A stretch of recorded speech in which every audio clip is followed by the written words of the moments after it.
माँ करनी है, अपनी खाली झोली तेरी कर्मों से भरनी है माँ, अपनी खाली झोली तेरी। कितनी मुद्दत बाद तो मैया मेरी बारी आई, कितनी मुद्दत बाद तो मैया मेरी बारी आई, आया तेरे द्वार में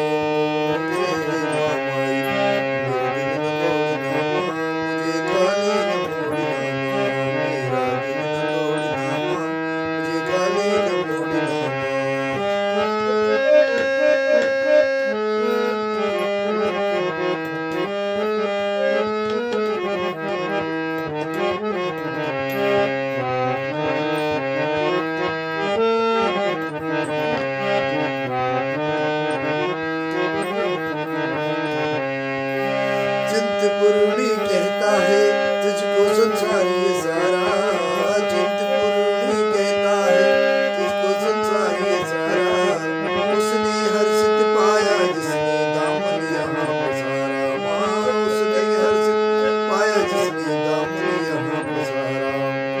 सुन ले मेरी विनती मैंने दिल से तुम्हें पुकारा, सुन ले मेरी विनती मैंने दिल से तुम्हें पुकारा, काहे देर लगाई दाती खोल दया का द्वारा, काहे देर लगाई दाती खोल दया का द्वारा। मैंने सुना है तुमने लाखों की तकदीर बनाई, मैंने सुना है तुमने लाखों की तकदीर बनाई, आया हूँ द्वार बड़ा मुश्किल से जाई, मेरा दिल न तोड़ना माँ, मुझे खाली न छोड़ना, मेरा दिल न तोड़ना।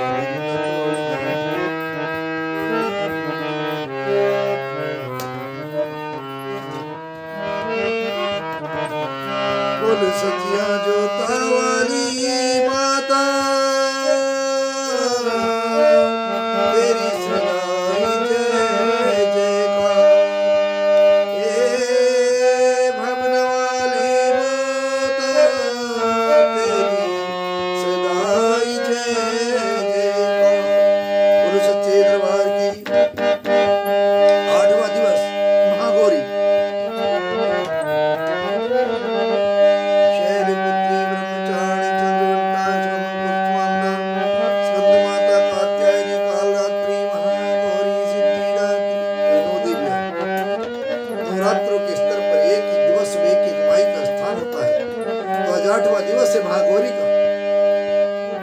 श्वेते वृक्षे समारूढ़ा श्वेतांबरा धरा शुचि, महागौरी शुभम दधातु महादेवी प्रमोदिता। माँ दुर्गा जी की 8वीं शक्ति का नाम महागौरी है और दुर्गा पूजा के 8वें दिन महागौरी की उपासना का विधान है। इनकी शक्ति अमोघ और शुद्ध फलदायिनी है। उनकी उपासना से भक्तों के सभी कलमश धुल जाते हैं। पाठ प्रारंभ 13वां अध्याय। राजा सूरत और वेश्य को देवी जी का वरदान। ऋषि बोले, हे राजन, मैंने इस प्रकार देवी जी का उत्तम महात्म्य तुम्हें सुनाया है, जिसने इस जगत को धारण कर रखा है। वह देवी इस प्रकार के प्रभाव वाली है, वही देवी विद्या उत्पन्न करती है।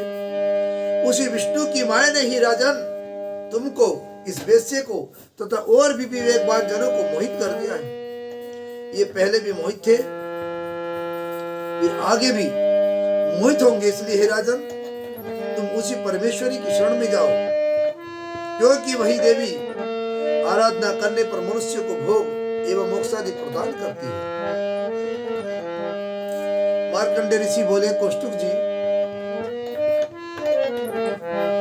इस प्रकार ऋषि की बात सुनकर राजा सूरत ने उत्तम व्रतधारी महाभाग मेधा ऋषि को प्रणाम किया तथा ममता और राज्य आदि के हरण से दुखी होकर तत्काल ही वह राजा तप करने चला गया। वह वैसे भी नदी के समीप जाकर भगवती के दर्शनार्थ देवी के सूक्त का जप करने लगा और फिर राजा तथा वेश्य दोनों नदी के समीप मुक्तिका से देवी की मूर्ति बनाकर प्रतिदिन धूप दीप पुष्प और हवन तर्पण आदि से धीरे धीरे थोड़ा आहार करते हुए निराहार हुए। निराहार होकर एकाग्रता से देवी जी में मन लगाकर एक चित होकर के देवी जी की आराधना करने लगे। उन दोनों ने बलि प्रदान के समय अपने अंगों के रुद्र का प्रोक्षण किया। इसी प्रकार संयम पूर्वक 3 वर्ष पर्यंत आराधना करते रहे। तब तो जगत को धारण करने वाली देवी ने प्रत्यक्ष होकर दर्शन किया।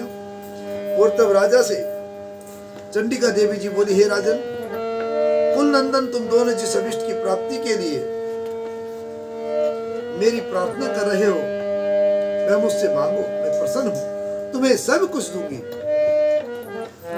मार्कंडेय ऋषि जी बोले, तब राजा ने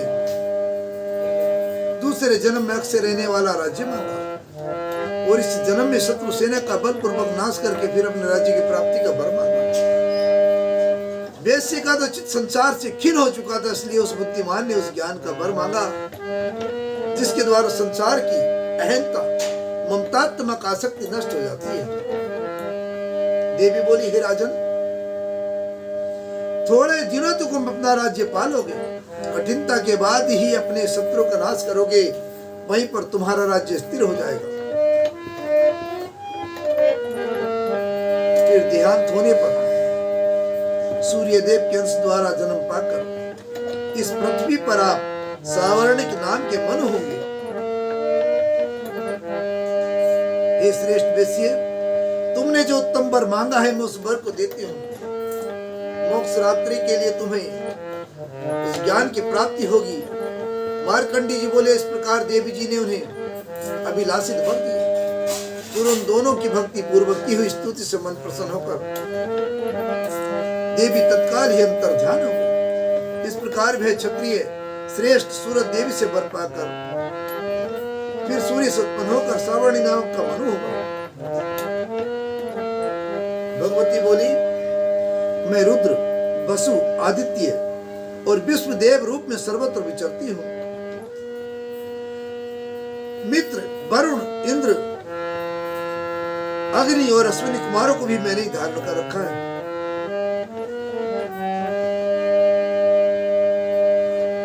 सोम, याग, विश्वकर्मा, सूर्य और ईश्वर नाम के देव मैंने ही धारण कर रखे हैं, जो देवताओं के उद्देश्य से प्रचुर हवि युक्त सोम यज्ञादि का अनुष्ठान करते हैं। उन यजमानों का फल मुझ में विद्यमान है। इस ब्रह्मांड के अधिष्ठात्री पार्थिव और अपार्थिव देने वाली मैं ही हूँ।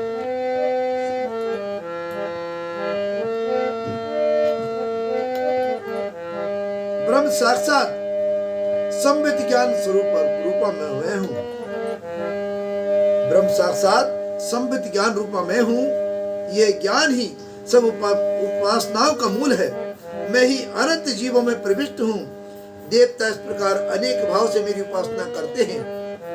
जीव जो अन्नादि खाद्य द्रव्य भक्षण करता है, देखता है, वह प्राण धारण करता है तथा सुनता है, सब क्रियाएं मेरे द्वारा ही सिद्ध होती हैं। जो मुझको इस दृष्टि से नहीं देख सकते, वे नाश को प्राप्त होते हैं। सौम्य, तुमसे जो तत्व कहे उन्हें श्रद्धा पूर्वक सुनो।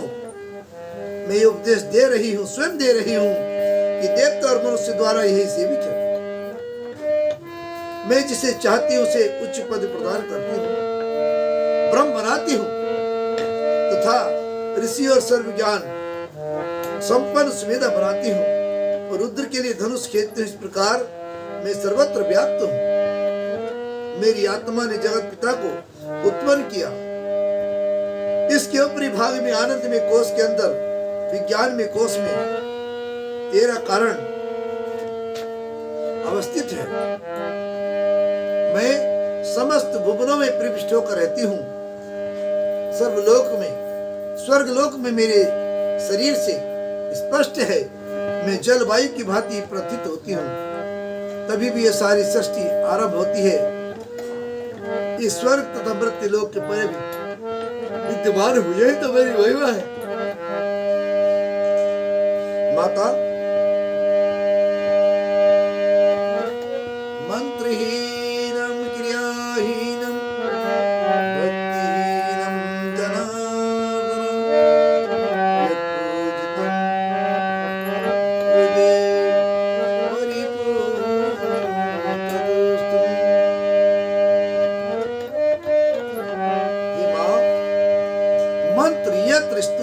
गान ध्यान स्तुति कथा मुद्रा करना कुछ भी नहीं जानता, केवल तुम्हारा भजन किसी प्रकार करता हूं।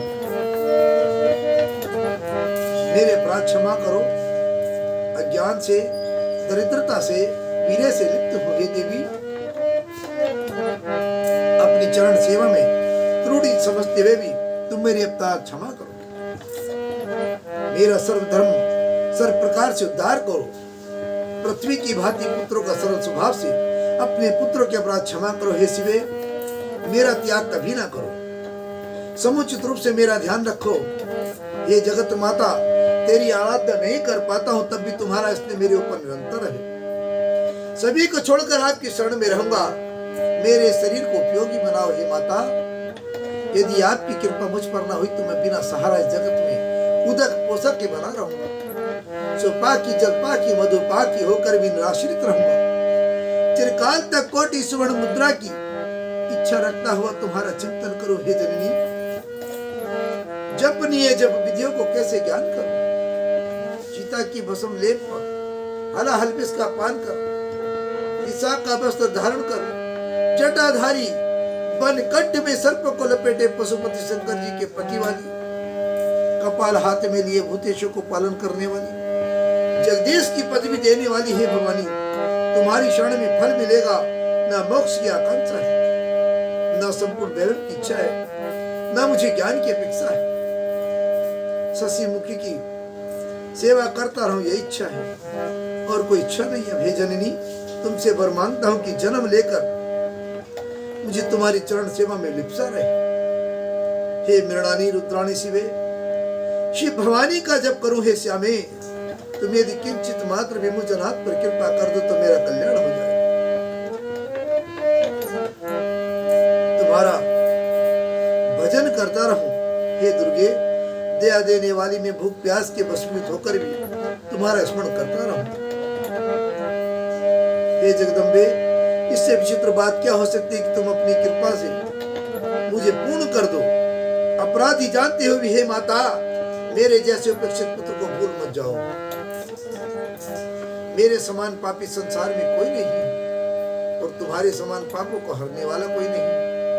ऐसा जानकर हे महादेवी, तुम जैसा चाहो वैसा कहो, जो उचित हो वही करो।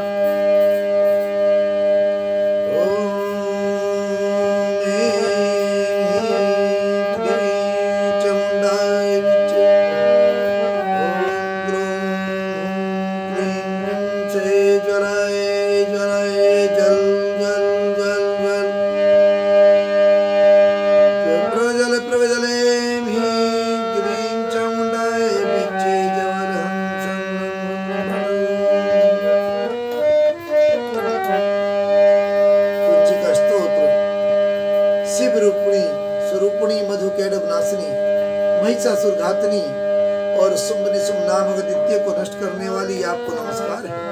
हे महादेवी, आप मेरे जग को सिद्ध करें। आप एम रूप में जगत की उत्पत्ति,